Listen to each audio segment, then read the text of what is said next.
Hello friends, आज हम discuss करते हैं एक स्पेसिफिक सर्जरी जो कोलन कैंसर के लिए होता है। वो है राइट हेमिकोलेक्टमी या राइट कोलेक्टमी। मेरा नाम डॉक्टर प्रवीण कुमार है। मैं कैंसर सर्जन हूँ।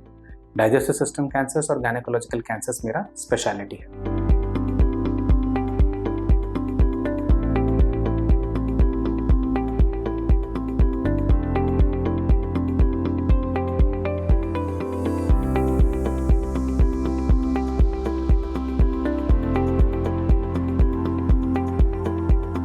तो दोस्तों, कई बार पेशेंट्स को नॉलेज नहीं रहता है कब जब सर्जन एडवाइस करता है कि एक पर्टिकुलर टाइप का सर्जरी करना चाहिए।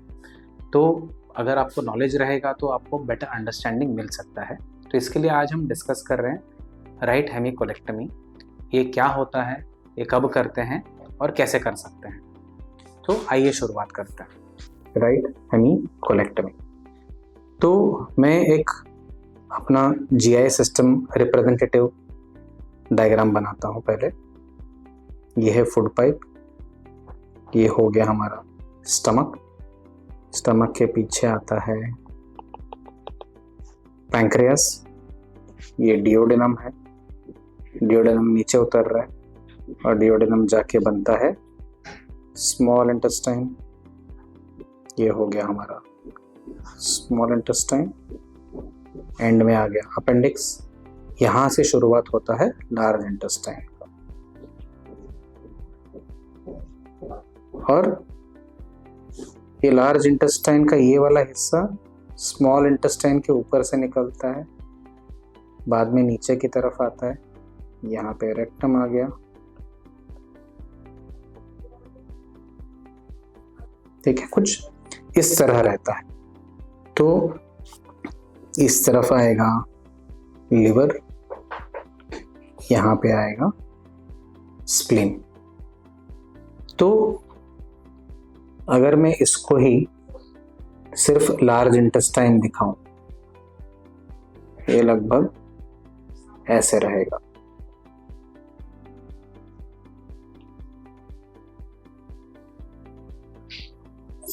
तो अभी आप देख सकते हो कि इसमें एक राइट साइड का हिस्सा है और एक लेफ्ट साइड का हिस्सा है। सो राइट हेमिकोलेक्टमी ये जो सर्जरी है बड़ी आंत के लिए या कोलन के लिए होता है। और जब हम राइट हेमिकोलेक्टमी या राइट कोलेक्टमी बोलते हैं तो हम ये राइट हाफ जो है ना कोलन का, ये निकालने के लिए ये टर्मिनोलॉजी इस्तेमाल करते हैं। तो बट सिर्फ इतना ही आपका जानकारी रहना ज़रूरी नहीं है। हम अभी ये देखते हैं कि कौन से प्रकार के कैंसर के लिए ये राइट साइड का कोलन हमें निकालना पड़ता है, राइट हेमिकोलेक्टमी करना पड़ता है।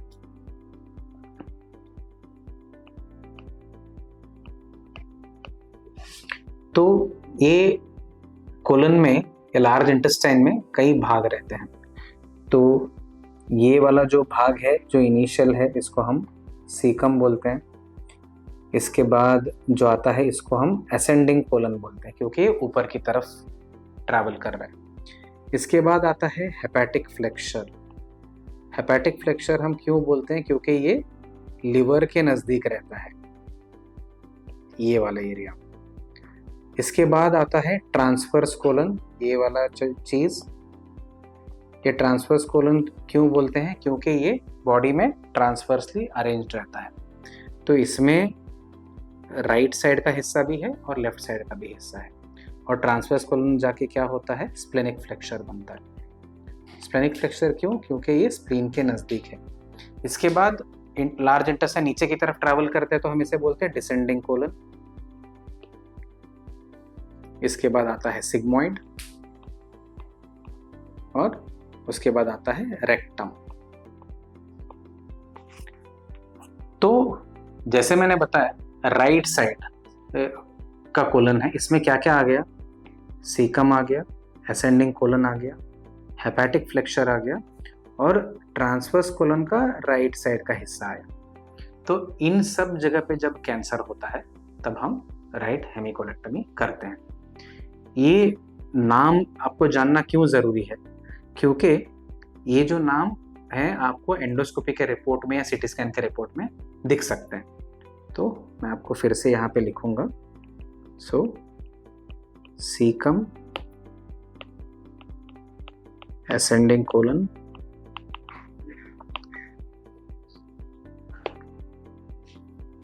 hepatic flexure,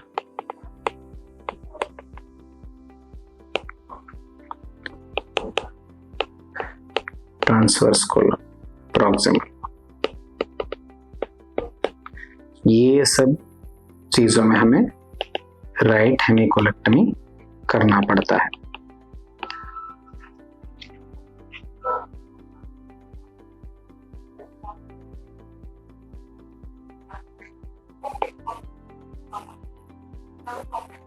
ठीक है, तो सीकम में ट्यूमर, असेंडिंग कोलन में ट्यूमर, हेपेटिक फ्लेक्चर में ट्यूमर, प्रॉक्सिमल ट्रांसवर्स कोलन में ट्यूमर, तो इसमें हम ये वाला हिस्सा निकाल देते हैं जिसको हम राइट कोलेक्टमी बोलते हैं। बट इतना ही काफी नहीं है जानने के लिए, हमें इसके साथ जो स्मॉल इंटेस्टाइन का आखिरी हिस्सा है जो ये लार्ज इंटेस्टाइन से जुड़ रहा है, इसका भी 10 to 15 सेंटीमीटर्स निकालना पड़ता है। जब भी हम ये सब कैंसर सर्जरीज करते हैं, ये वाले समझ लीजिए ये आपका ट्यूमर है लार्ज इंटेस्टाइन में, हम सिर्फ ट्यूमर के ऊपर ही ध्यान नहीं रख सकते, हमें मार्जिन्स भी देखना रहता है और लिम्फ नोड्स भी देखने रहता है। तो ये जो ट्यूमर है इसको खून का बहाव ऐसे आ रहा है, ठीक है, और ये सबसे उसका मेजर ब्लड वेसल है पेट का, ठीक है।